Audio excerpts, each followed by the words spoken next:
जळाशयातलं एक कमळाचं फुल तोडलं, सोंडीत धरलं आणि त्याला देवाचं नावही माहित नव्हतं. श्रीमद भागवतामध्ये अशी कथा आलेली आहे की त्यांनी त्या हत्तीने असा संकल्प केला की या विश्वाचा जनिता, या विश्वाचा चालक जो कोणी असेल त्याने माझी सुटका करावी म्हणून असा एक संकल्प केला आणि ते कमळाचं फुल फेकलं. भगवंत नेमकाच घास घेत होते. ते कमळाचं फुल पाहिलं भगवंतानी तडाक त्या याला किक मारली. कोणाला? गरुडाला किक मारली. निघाले भगवंत. इतक्या वेगात भगवंत होते की लक्ष्मी मातेने विचारला, अहो कुठे? हा तिथं म्हणले, ती याच्या जवळ म्हणले, विठाला विठाला. सिद्धांत असा आहे की दादांनो, माय बाप बंधू तोवरी सोयरी, जोवरी इंद्रिय वाहताती. आई वडील आपल्याला वाचू शकत नाहीत.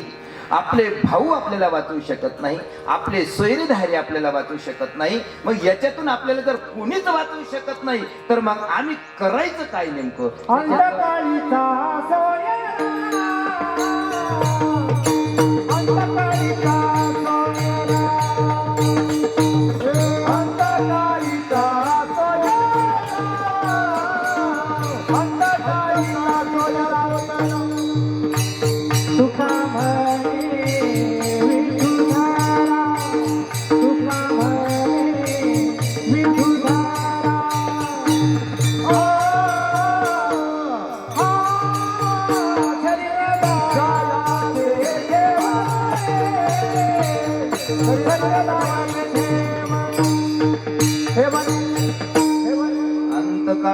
सोयरा तुका म्हणे विठू धरा.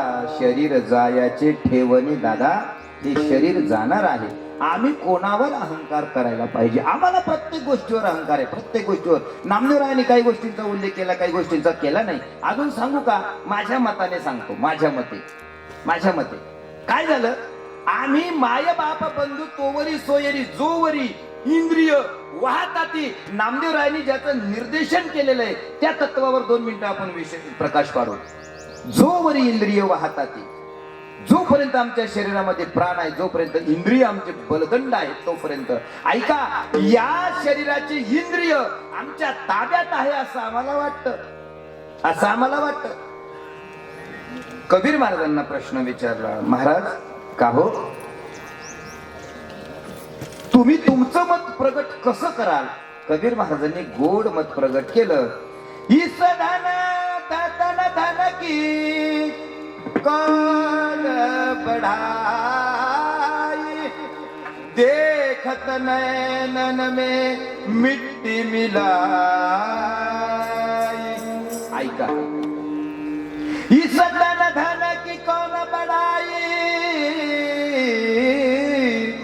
देखत नैनन में मिट्टी मिलाई. इस धन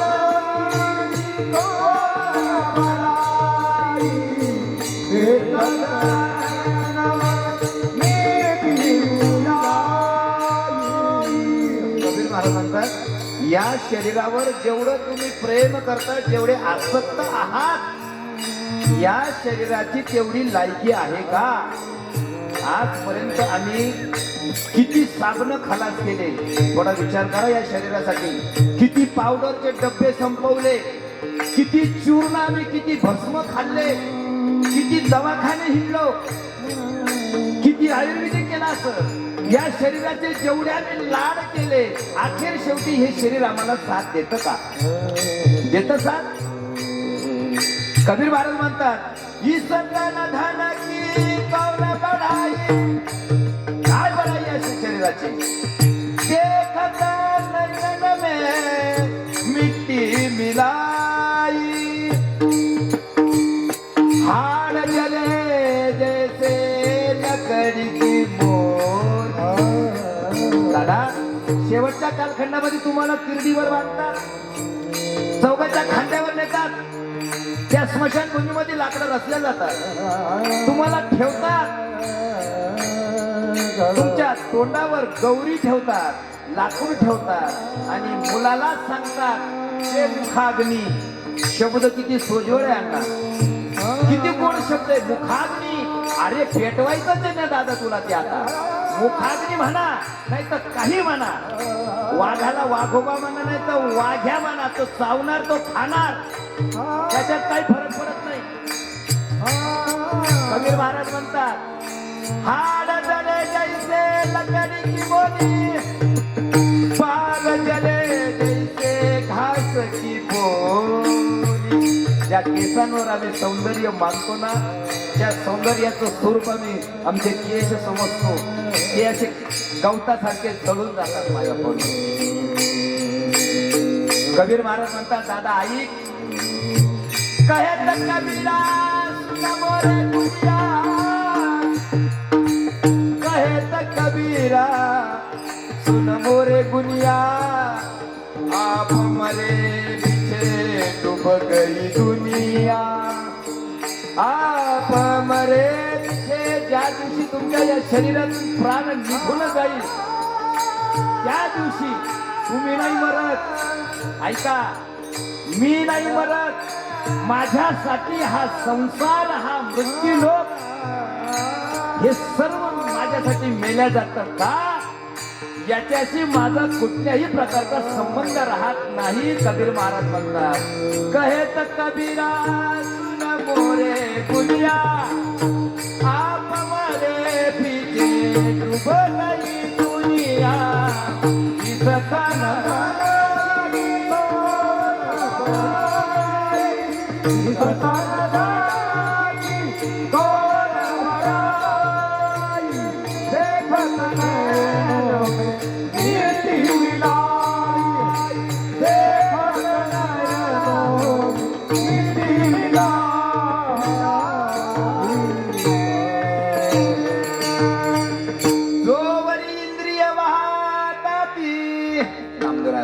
इसका जोपर्यंत तुमचं शरीर चालतं ना दादा, तोपर्यंत हे सर्व तुम्हाला जीव लावतात. पण त्याच्यातून एक सुज्ञ व्यक्ती उठला बरं का, पुन्हा एक सुज्ञ व्यक्ती उठला. त्याने सांगितलं, नामदेव महाराज, तुमचे प्रश्न आम्ही ऐकले, तुमचा उपदेशही ऐकला, पण एक गोष्ट मी तुम्हाला सांगतो, तेवढं मात्र लक्षात ठेवा. नामदेव महाराज म्हणले, दादा तुझ्याकडे काही नवीन असेल तर सांग. मग त्याने नामदेव महाराजांना सांगायला चालू केलं, ऐका, मी ज्या कुळामध्ये जन्माला आलो त्या कुळामध्ये आम्ही 4 भावंड, त्याच्यात मी मोठा, माझ्यावर सर्व जबाबदारी.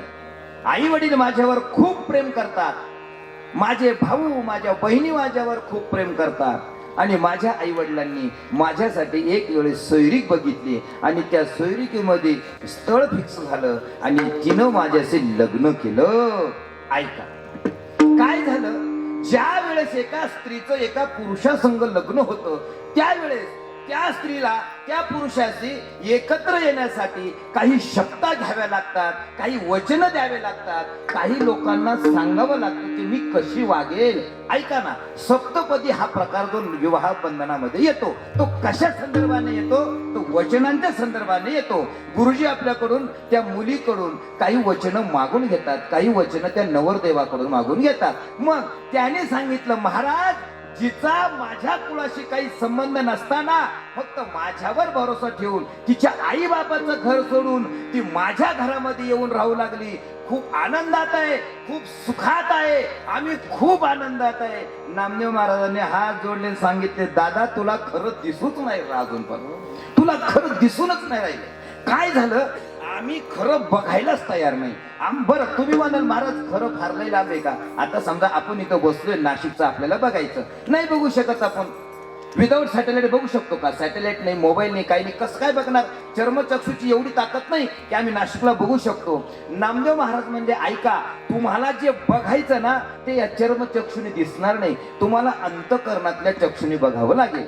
ज्या वेळेस तुमच्या अंतकरणातले चक्षु प्रज्वलित होतील त्यावेळेस तुम्हाला ह्या नात्यांचं खरं बंधन कळेल, खरी किमया कळेल आणि खरं नातंही तुम्हाला कळेल. नामदेव रायाने विचारलं, का हो महाराज, तुम्ही माझ्या पत्नीविषयी संशय घेता, काय आहे असं. अभंगाच्या 4थ्या चरणात नामदेव महाराजांनी सांगितलं, सर्वस्व स्वामिनी मदभिता कांता, ओ सर्वस्व स्वामिनी